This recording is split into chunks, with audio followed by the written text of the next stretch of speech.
Rangatirama, tēnā koto, tēnā koto, tēnā koto katsuya. Ko Giovanni Russello, taku ingoa, ko ao te kaitaki, o te kura matai roro iko. So welcome everybody, my name is Giovanni Russello and I am the head of computer science. I will be also the host for tonight. So this is the third lecture of this Gibbons series for 2021. Before going forward, I would like to thank our generous sponsors, and also would like to give my thank you to Professor Jill Dobbs. Usually she's sitting there. She's not here because she's stuck on traffic. So Jill and the rest of the team have done an excellent job organizing and running this series, so well done to them. And this here, so we are gonna have a quite interesting topic. I kind of mingle it up, like for me it's more dissolving the barrier between humans and machine. It's very topical because, I mean, nowadays, computer or devices are not just, accessible to a bunch of geeks. I mean, they are basically controlling our life. And let's say that basically, I mean, there is a mix between digital technology and the physical world. And so there is kind of an impact and follow-on in our well-being and the way in which also we relate to others, and ultimately also the way in which we think. So tonight we will have a glimpse of the landscape in research in digital well-being and also its challenges. So our speakers, Dr. Danielle Lottridge, she joined us a couple of years ago.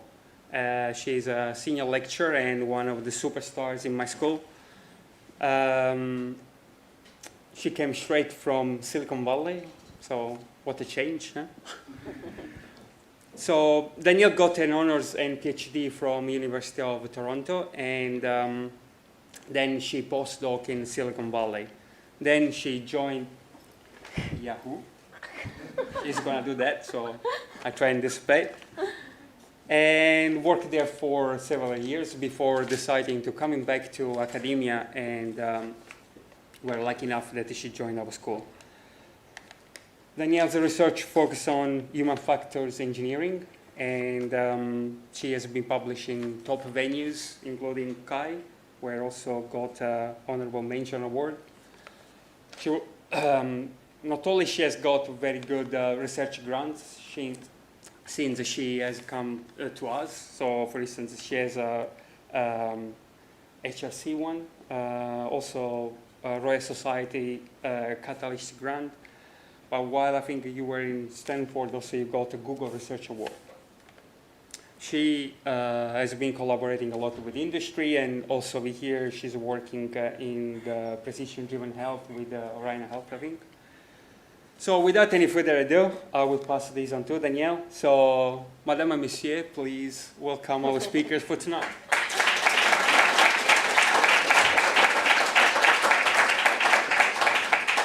Thank you, Giovanni.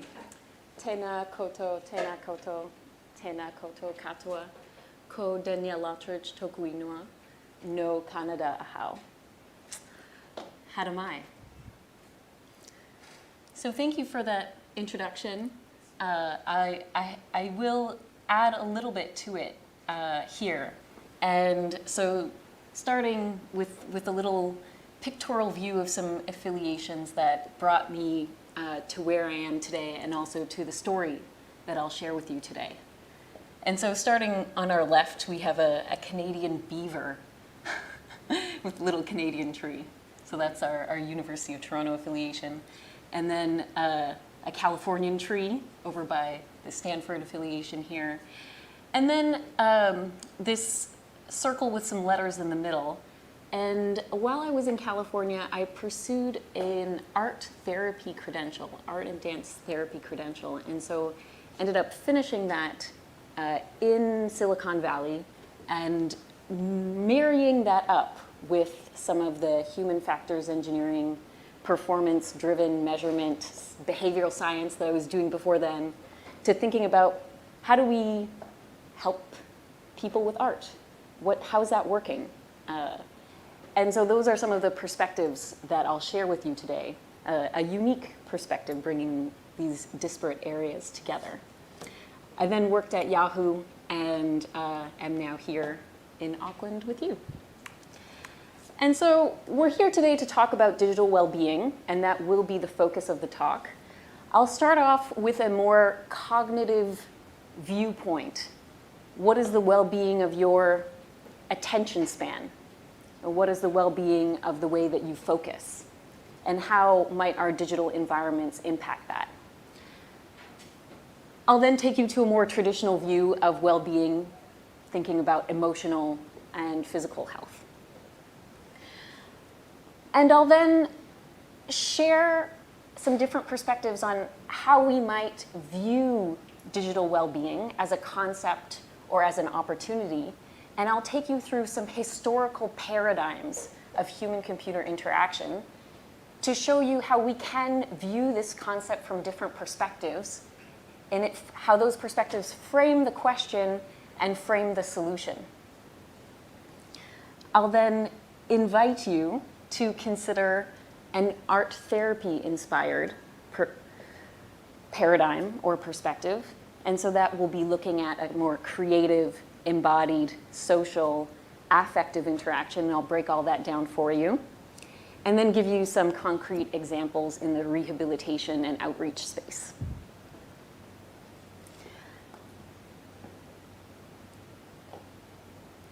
Even before COVID, the average American was spending 11 hours consuming digital media per day. How many hours are you in front of your devices? In a controlled study measuring switches of attention, they found that throughout the entire day, a person on average switches their attentional focus every 11 seconds. That's a lot of multitasking. Multitasking has been accused of making us stupid. We sort of came to a thinking that practice makes perfect. The more I multitask, the better I get. And when I joined my lab at Stanford, we had just uncovered that those who multitask the most are the worst at it, the slowest with the worst cognitive decrements. And so that kickstarted a huge stream of research on the negative effects of multitasking. And that's where part of my research begins. And so I was studying multitaskers in a GRE-style analytic writing task to see if multitaskers are multitasking. How does that affect their essays? How does that compare to non-multitaskers?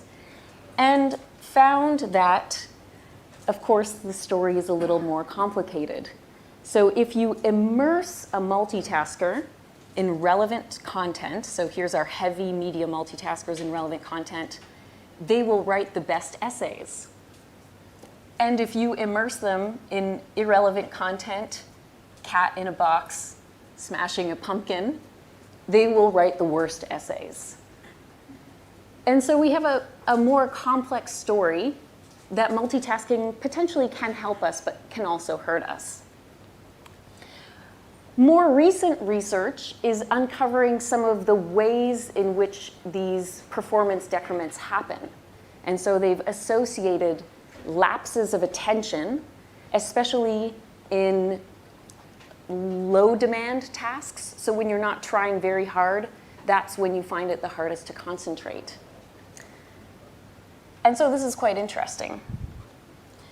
But there's a fundamental question that remains unanswered in this last decade of research. And that is it nature or nurture? The nature argument is that people are born with a certain neurological makeup. more propensity to have attentional lapses, and more propensity to multitask. People were born that way. Multitasking isn't changing us. It's just revealing some innate neurological differences that were already there.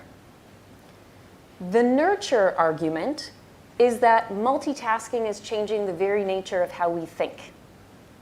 And day in, day out, our habits of how we attend to our digital devices and how we interact with them are slowly changing the way that we perceive and think about the world. What is the answer? Probably a little bit of both, but we don't know. And part of that reason is that it's a very hard question to answer. It takes a rigorous between subjects intervention type field study to be able to answer that question, mixing digital interventions with a cognitive neuroscience approach to specifically measure working memory ability. So watch this space. I have it going. Maybe next year I'll be able to share some results. And in the meantime, we have a lot of self-help books and other things that we can do to think about our digital habits. So for example, deep work. When do you schedule your deep work? Are you a morning person? Are you an evening owl? When should you be thinking your hardest? When should you be making sure that you're not interrupted? So that's one way to think about it. Another is a digital detox camp. And these have been popping up quite a bit all over the world in the last decade. So you leave your devices behind, you have a back to nature zone, and there's a lot of anecdotal evidence that this is very freeing, and that it feels good, feels like we have a clearer head. So there seems to be some agreement there.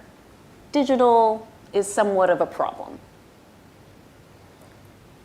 And so if we consider that we agree on that maybe there's some problem with some of these digital habits and digital tools, could there be some form of solution as part of a digital offering? And here, let me tell you a story. So a principal researcher at Microsoft has been looking into this question. She's been looking precisely into how can digital offer a solution in moments of stress. And so she has people wired up with a smartwatch, with their smartphone, measuring their heart rate, predicting their stress level based on their heart rate variability, and working hard, getting that messy data wrangled, getting some better predictions there. And of course, she's piloting her own system, and making sure that it's working out with the moments of stress that that it's measuring things accurately. And so she's a regular person. You see her at conferences, and she has a partner. And so one day she's in the car with her partner, and they're having a chat. It's getting a little bit more heated.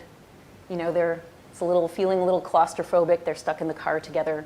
You of course don't know what that's like. It's never happened to you.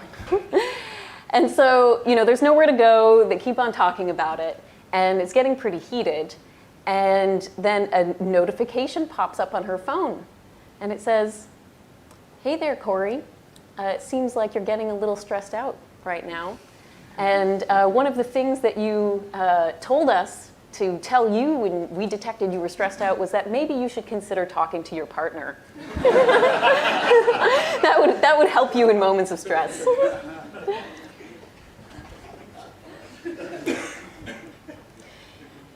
So we see that context matters. And that context, of course, for those in the ubiquitous computing area, is notoriously difficult to understand. But we do need to understand it, and in that way we can give more helpful nudges exactly at the right time when somebody needs it. So for example, this poor fellow has been sitting down way too long, and he got a helpful notification saying, "Hey, maybe you should consider standing up." Context matters. So here we're back to digital well-being. You ask 29 experts, what is the meaning of digital well-being, and they'll give you 29 different answers. but they're clustering around similar things.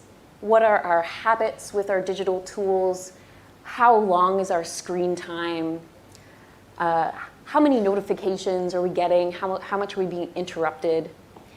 And if you're not very familiar with digital well-being, that's because it's a relatively new term.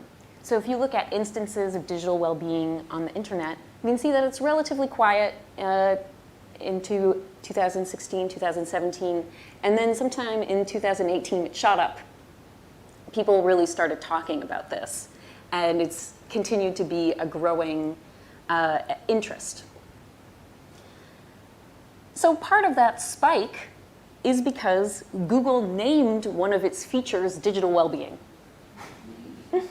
So it's not only academics who are in this game, but industry as well. And so as you can see, they're sort of looking at, how much are you using your device? What are the different ways you're using your device? How many times have you picked up your phone? And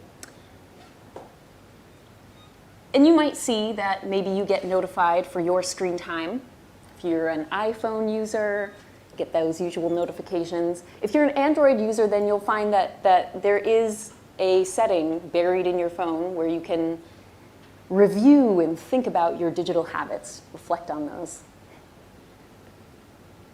Not that we do that too much. But yeah, something like 100 or 200 pickups a day, maybe 10 hours, depending on who you are. And this audience who are here today might be different than a younger cohort, for example.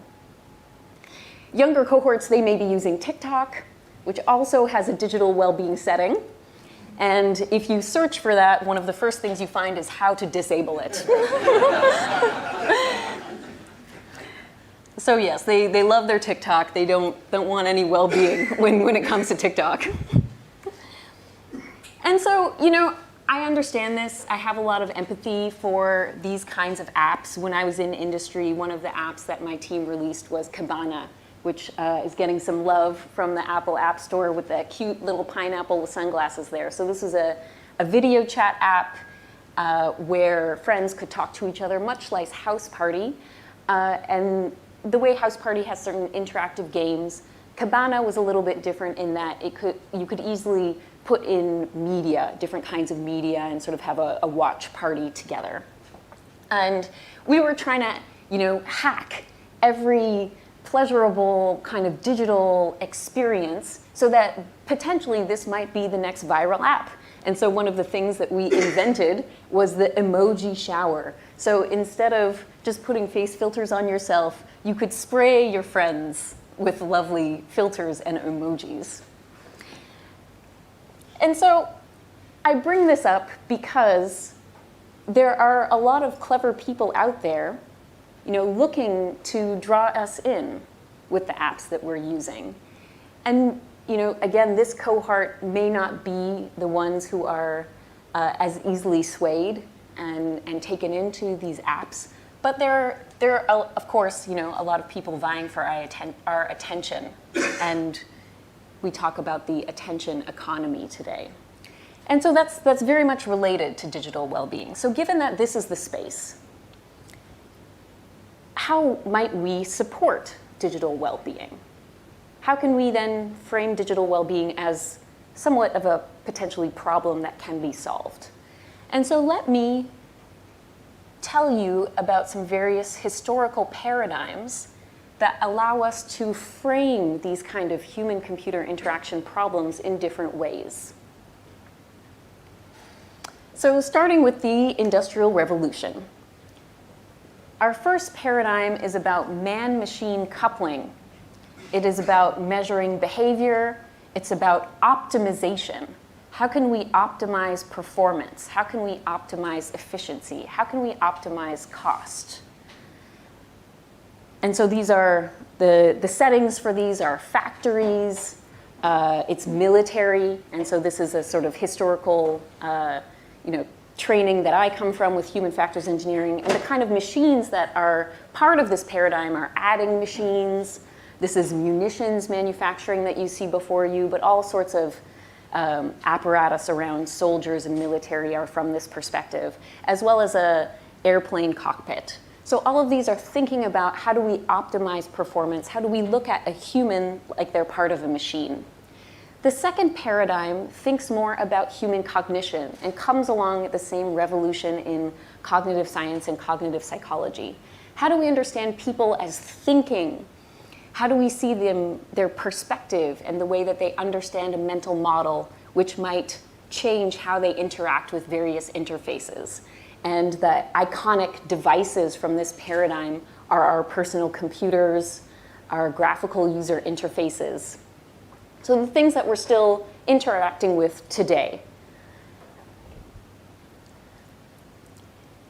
And then our last part of paradigm 2 is they're also thinking about the human as someone who also enjoys some pleasure.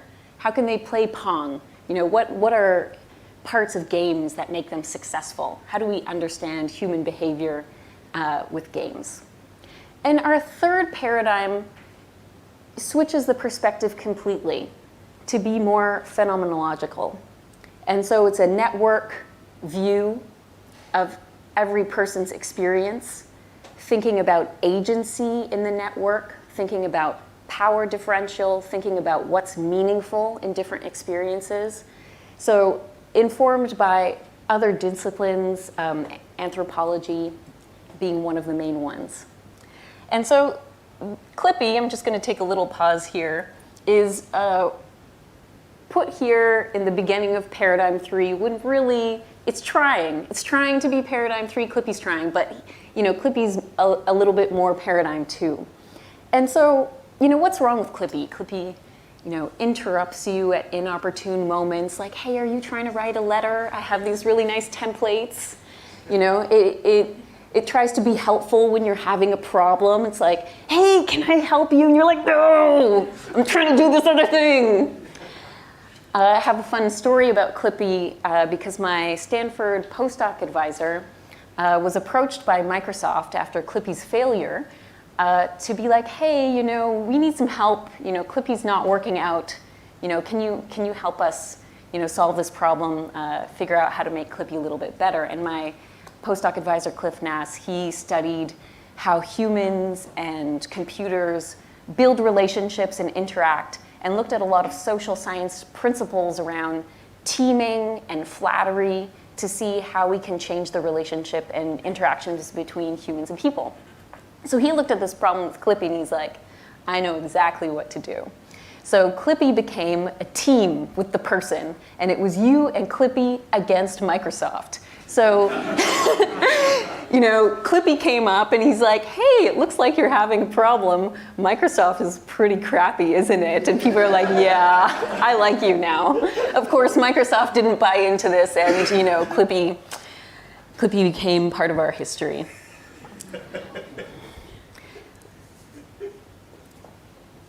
But we're doing much better today. And so the modern versions of Clippy might be things like Siri or Cortana.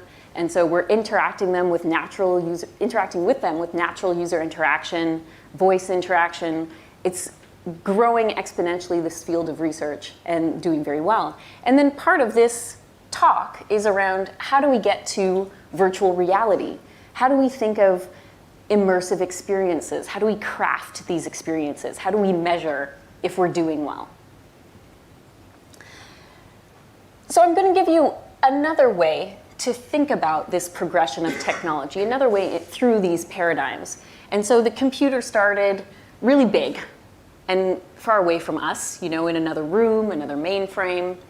It got a little bit smaller and a little closer to us with the PC. It gets even smaller and even closer to us with our smartphones. And so this is sort of where we are today in our progression. And we're anticipating that computers get even smaller and closer to the body. And so this is our next generation of headsets. And rumor has it that Facebook is trying to leapfrog Apple with their focus on VR, but you didn't hear it from me. So VR is maybe where we're going. And beyond that, we're thinking about wearables, ingestibles, injectables. And so not sure about you, but I think that guy looks a little uncomfortable. I think there may be too many 5G nanochips in his AstraZeneca. Too soon. So, one of my perspectives for why this is important is encapsulated in the concept of technological determinism. And so I'll let us hear from another Canadian, Marshall McLuhan, on what that term means. So technology, this is written 1967, electric technology is reshaping and restructuring patterns of social interdependence and every aspect of our personal life. It's forcing us to reconsider and reevaluate practically every thought, every action, and every institution formerly taken for granted. So this was a perspective in 1967, approximately 3 years after he coined the term, the medium is the message. And so there are different perspectives, just sort of different, hard techno-determinist versus a soft techno-determinist. Not here to argue about that today, but just to lay out what we probably already believe, that the technology that we're building will have an influence on society. For example, are we ruining aspects of our public social interaction?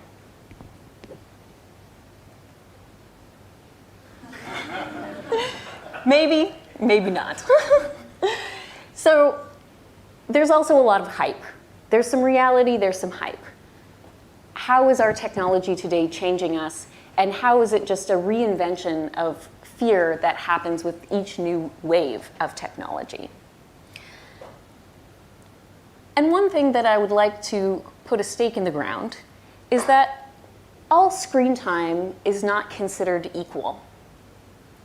So before, when we were looking at our screen time, we sort of saw a circle, like maybe how much did you spend on entertainment apps versus the browser. So we're trying to, have emerging categories around what are meaningful ways to think about our screen time. And so one meaningful way that I offer is thinking about a more active use of our digital tools versus a more passive use. And one of the ways my students and I studied that was through looking at the accelerometers in phones. And so just using the accelerometer that measures the motion of your phone, you can tell if a person is, say, typing or scrolling or watching. And so that's one of the things that we were looking at to try to see how are people feeling during these different activities. What are different phenotypes, digital phenotypes, if you will, of people's digital behavior? So, given that we have digital well-being here, some different ways of approaching it as a more optimization question or a more experiential question, I'm offering you a perspective from an art therapy point of view, mixed with technology, of how we might think about supporting well-being. Some of the core principles of expressive arts therapy are, one, to allow people to be expressive. And so you have your visual art therapy, poetry, singing, music therapy, dance therapy, just different ways to be expressive. And so part of the core principle is that the act of being expressive can be healing.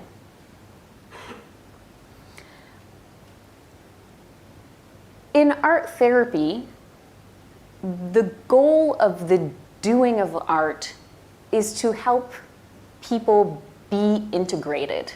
And so what does that mean? It's a very holistic view of health, and it means body, mind, heart, soul. It means that you bring your whole self into your artistic activity, and that through the use of something physical, like the making of art, the physicality of the materials, that support for integration is healing in and of itself. There's a social component. It's fairly specific, so let me unpack that, not just any social component. And so in an art therapy setting, you would have a therapist who would listen to you, and so you would feel seen and heard. In a group therapy situation, you would interact with your peers and you would be able to sort of integrate your knowledge based on how you're communicating with your peers, maybe helping them and them helping you. And at the very core, there's a need for safety that therapists talk about building a safe container for their clients, where you're in a space and you can sort of relax and feel safe. And esteem has more to do with feeling good about yourself in that pursuit. So these are some core principles of art therapy, and how can we apply them to creating digital applications? So I'm inviting you to think about what kind of things you're building, what kinds of technologies you're contributing to, and could these technologies have some of these qualities? So being creative, allowing the user to be creative, just giving them that space for an expressive and creative activity. Being embodied. So is there a way to, instead of using our eyes and our fingertips for most of our computing, use more of our whole selves, bring more of our whole selves into that interaction? How can we integrate our whānau and community into these digital interactions with headsets that cut off the vision of our friends and family and the people around us? That's an interesting challenge. And then affective interaction, I'll get to that in a moment, but more to say, our emotions are a really important cue to know if we're feeling safe or not. We feel that in our gut. And so if we can sort of assess how people feel in their gut over course of various interactions, we can get a sense of, are they feeling safe? Are they feeling like this activity supports their esteem? And so what does this kind of technology look like? Let me play video to show you. We're exploring augmented and virtual reality as rehabilitation technologies. So for example, we built one system where the canvas for painting moved around in the environment. The older artists had to reach towards different canvases placed exactly in spots that would help their rehabilitation. My students play an important role. We are looking at so many domain areas, and so we need them to be interacting with participants, to be building these tools, to be gathering data. What I enjoy most about this research is diving into people's experiences and then offering them new tools to use to improve their lives. Works. And so how does a theoretical model help us break down some of the things that were happening there? And so affect, how you're feeling, is influenced by many things. It's influenced by who you are, what experiences you bring to the table, what your body is like, what your goals are. You can look at the interaction with our devices, what posture are we in, what gestures are we doing, how is that supporting this? You can look at the design of the tool, how does it look, how is it behaving, what are the next steps? You can look at even just what you're measuring to see what sort of parts of this are you able to assess and what parts are you not? What is the context? What is the environment? What is the culture? And so taking a look from all of those perspectives does help us to break down these complex experiences to understand, are we crafting the experience that we want to? one of the ways that I get started with this kind of question is where people are doing meaningful activity. And so this is an art therapy studio in Mount Albert where artists who've had a stroke come together to do art. And my PhD student, Marilyn, who you saw here, together brought brought virtual reality to the art therapy studio so that people could try it. And so we see some movement, we already see some embodied action, so a lot of potential there, a lot of expressiveness in the art that they created. And when doing kind of investigations like this, things pop up that you might not anticipate. And so one of the things that did pop up in this session was the use of the color picker when choosing colors for artwork. And so one of the questions that these artists asked were, is there brown? Is there sand? Does this have black?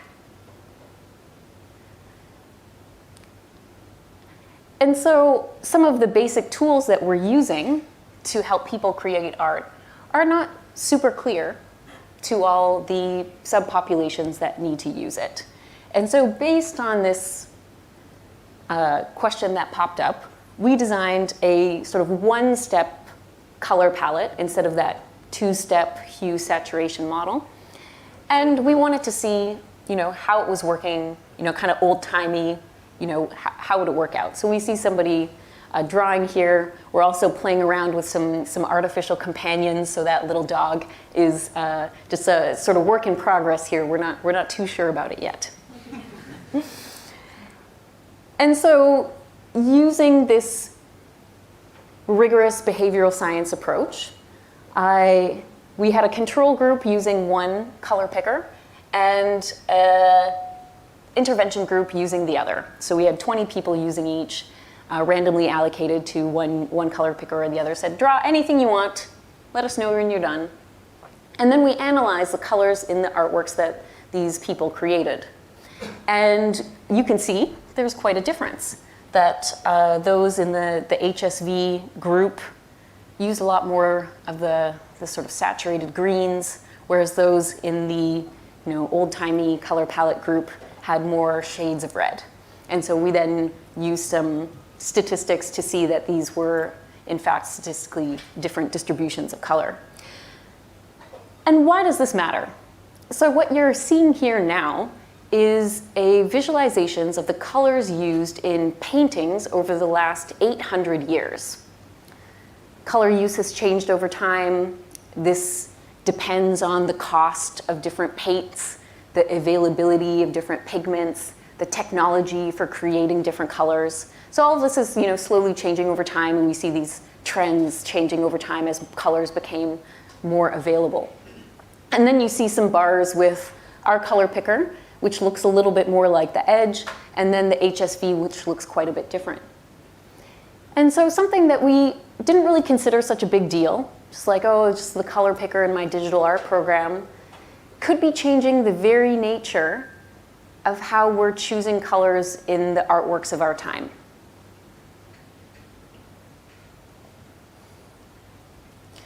We came back to the studio to just share back some of what we were doing and continuing to work with that studio to be able to, offer up our prototypes and get some feedback on them. This is an example of one of the concepts that you heard about in the video, where the virtual environment gives us the opportunity to place a virtual object exactly where it might be helpful for a rehabilitation perspective. If your area of motion is this size, then we can put our virtual objects over here. If you have a little bit more range, if your range changes over time, we can change that dynamically. So some really exciting possibilities. And these are some of the artworks that people were creating with this sort of cone canvas tool that then tessellates the art into mandalas or kaleidoscopes. And shout out to the software engineering honor students involved who won an industry award for this work. So some more examples of some of the artwork created. That was a couple years ago.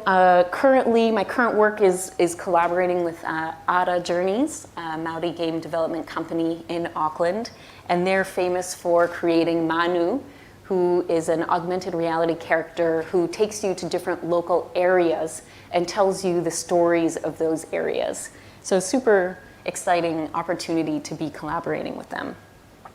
And one of our initial ideas, using this very same concept of placement in virtual space to be able to guide a rehabilitation gesture experience, as well as thinking about the holistic application, is this virtual puzzle example where you can, friends, family, whānau, can upload photos that you can see, very much like all of the social media that we love to scroll through, and we can piece together these puzzles to finally see a sort of full color, saturated version of our photo.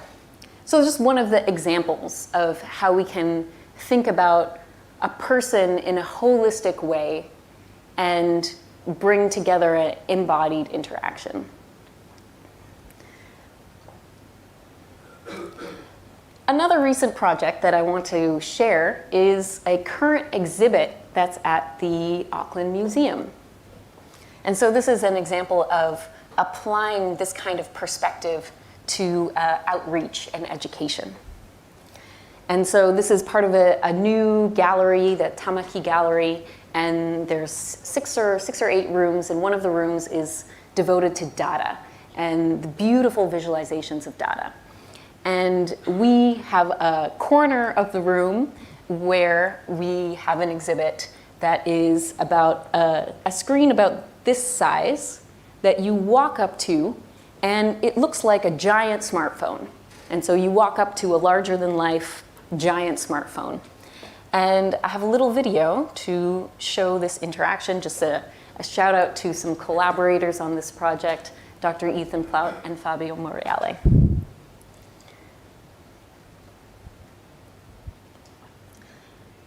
So you walk up to this smartphone, tap to unlock, that seems pretty usual. And then here we're starting some messaging here. So every action you take online creates data. And so the kind of bubbles you see here, the sort of tapping, this is us using our smartphone day in, day out. And these bubbles of activity come together to form a face filter. And so we see ourselves represented through these little snippets of action. So this is a live face filter that you can come and interact with. This then moves to a kind of terminal type visualization saying like, hey, you know, this is data. This picture of you, your patterns, your digital phenotype is something that we can see and we can measure. And it introduces the concept of data surveillance, which is that other people, other organizations or governments or corporations are looking into all of this digital data. And you know, a lot of this is coming from really fun interactions. So this next one here is gangsta glasses dropping onto his face. This is Guy here, his great collaborator at the museum. And so aimed at a really wide, broad audience, including young people, to say like, hey, the underlying technology, take off this face filter. This is the same facial recognition that's being used in CCTV cameras in our public streets. And if it can recognize you on an app, and if your data is out there in various databases, then it can recognize you walking down the street. It can marry these different digital prints of you with all the digital data that's around. And it can be shared and sold, which is happening currently in our day. And so it's a sort of wild west out there with data surveillance. And so this, the exhibit asks for some input from the user. How do you feel about facial recognition in Tamaki. Let us know your take on it. And then we'll get to a final message here that reframes the problem in an important way. And so when we think about data surveillance, when we think about digital well-being, it really seems to be our problem. It's like, how are you using your device? What settings have you put in? Are you keeping to your settings? How are you ensuring your balance? At a digital surveillance perspective, how are you protecting your data? Did you choose to use Facebook? Well, you could close your account. The options don't really seem very good. And part of the problem is how we're framing the question. We're framing it as potentially optimization from an individualistic perspective, instead of thinking more collectively, what are the applications that we're putting out there? What are the data standards that we're putting out there? How do we come together collectively and think about those standards so that we create the technology that we want to be using, that we want to have? Techno-determinism. So, and then how do we get back to our perspective of art therapy?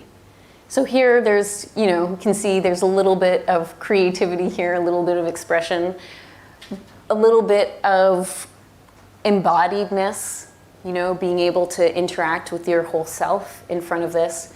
And I would say most importantly is a social aspect. When these individualistic optimization problems are brought to us, they're brought to us in the palm of our hands. And so it's not in a situation where we can easily be like, hey folks, what do you think about this? Because it's really in this individualistic situation. And so what we wanted to do with this exhibit was sort of blow up our usual personal device and say, let's consider this experience socially. Like, how do we feel about this? And then here's some hot off the presses live from the museum data. These are about, I think, maybe like 2,000 visitors who were there during April. And these are some sort of early results on how they're feeling about facial recognition in Tamaki. And so impact is pretty important for me in the work that I do, that I would like to see this reach people. And collaborating with the museum is one great way to do that. When it's not COVID, they expect 750,000 people there going through with tens of thousands of kids. So today we talked about digital well-being. We started thinking about it from a cognitive perspective, from a digital use and balance perspective. And we looked at different types of paradigms that we could have in framing this question, in perceiving this question. Do we think about it as an optimization problem of man-machine coupling? We haven't got the right, number of minutes per day down, and once we hit that, we'll be fine? Or do we think about it in a more experiential way of what's meaningful in this experience? How do you feel agency? How is your body moving during the experience? Is it an integrated experience? And I introduced different ways we could bring together these art therapy perspectives in technology, and looked at some examples that were creative, embodied, social, and affective, where we really look to the user to tell us how they're feeling over the course of an experience, where we're looking at not only their emotion, but their feelings of safety, what's meaningful. And we saw a few case studies around the rehabilitation and outreach space. So my name is Danielle Lottridge, and thank you very much for your time today.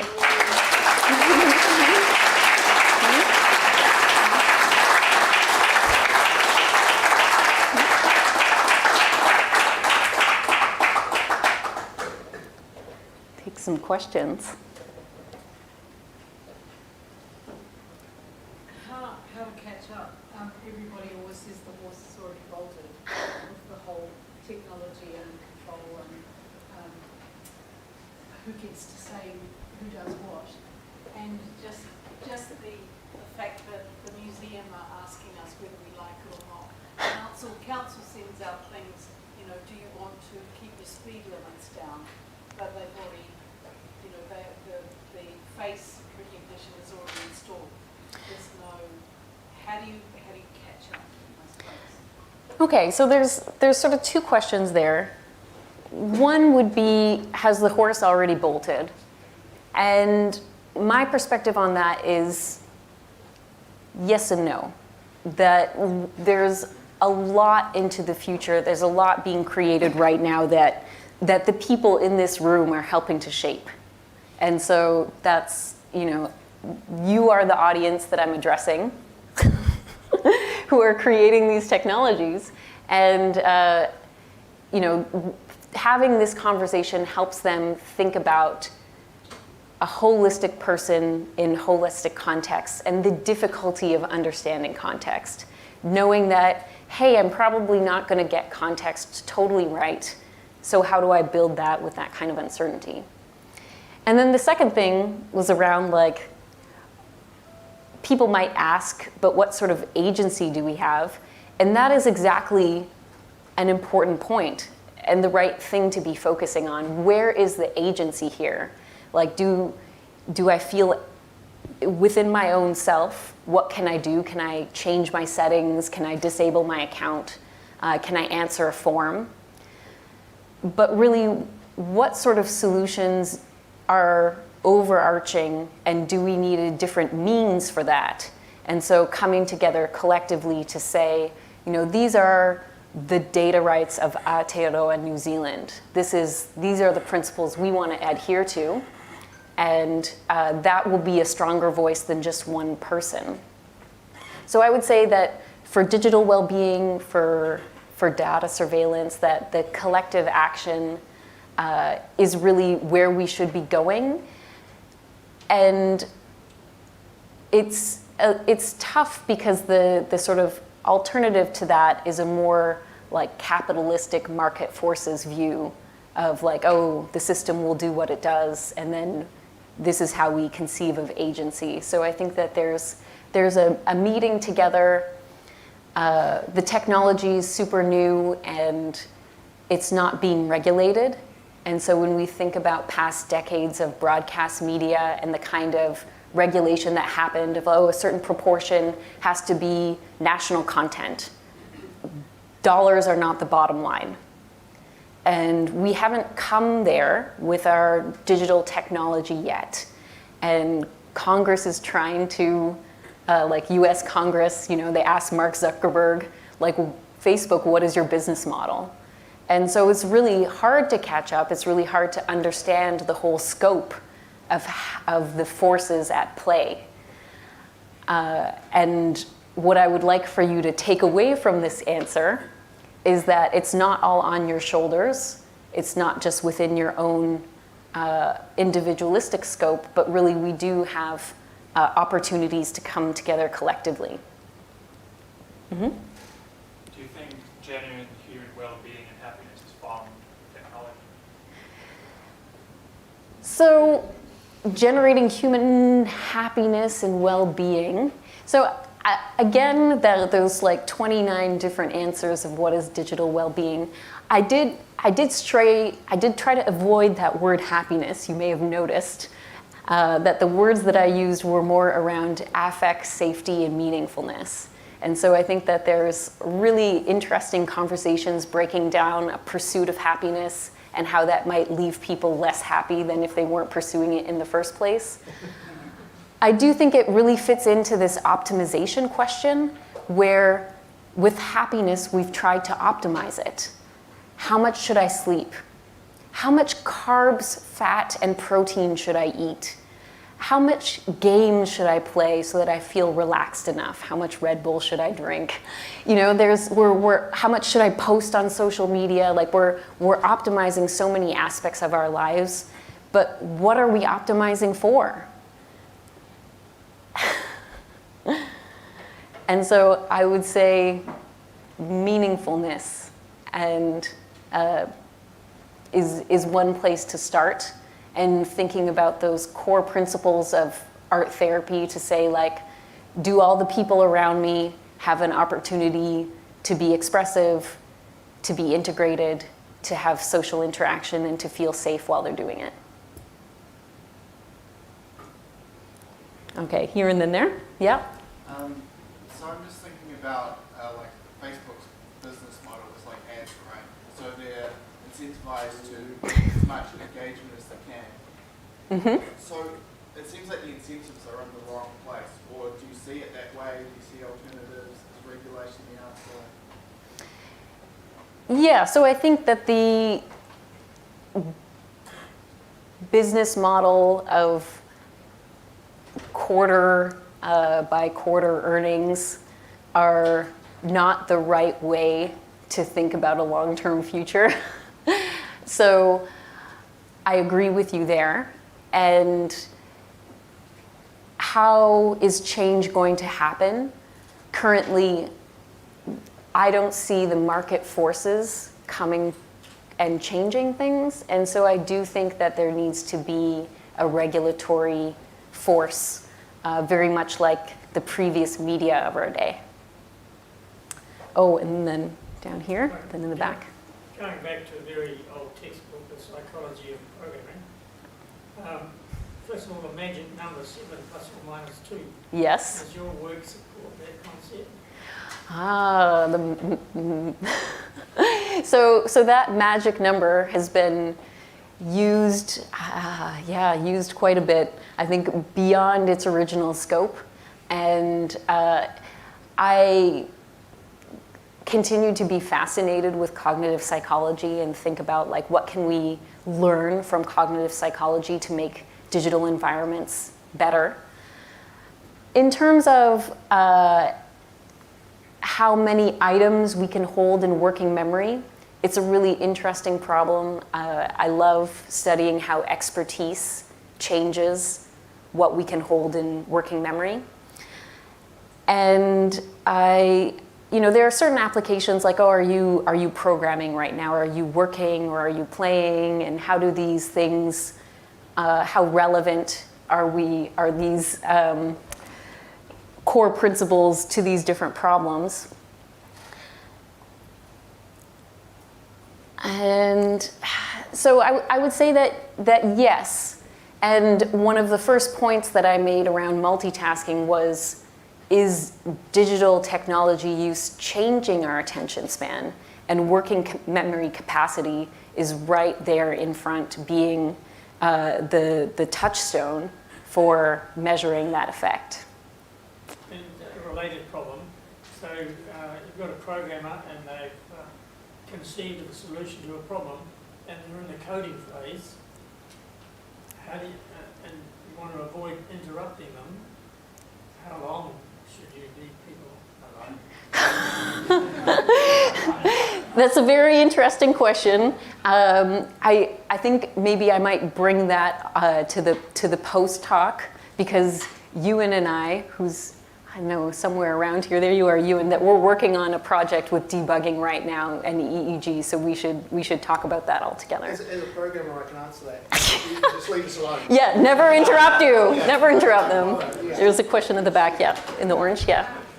Given that the horse is already bolted and that we're all out there and with our faces and everybody knowing what we do, do you agree that we should, like, in order to sort of regulate it a bit more, that we retain control over that, like, Facebook at the moment currently uses us for free, should we be charging Facebook for the use of our data?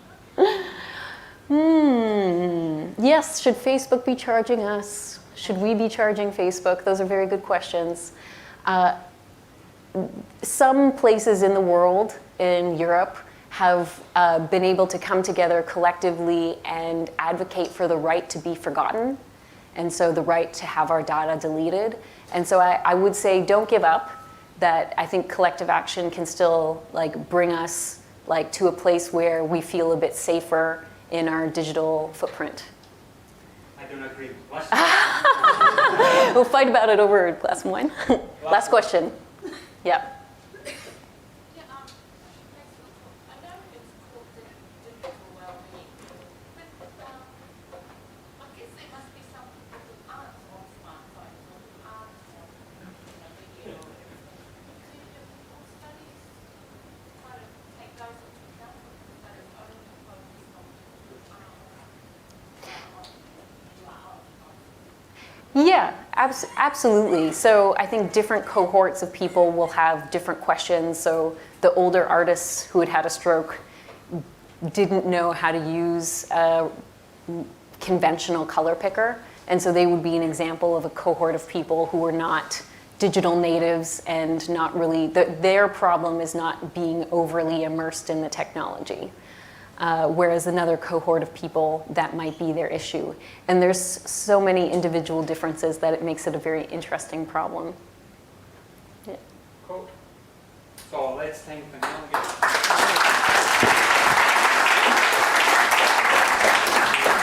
Oh, thank you.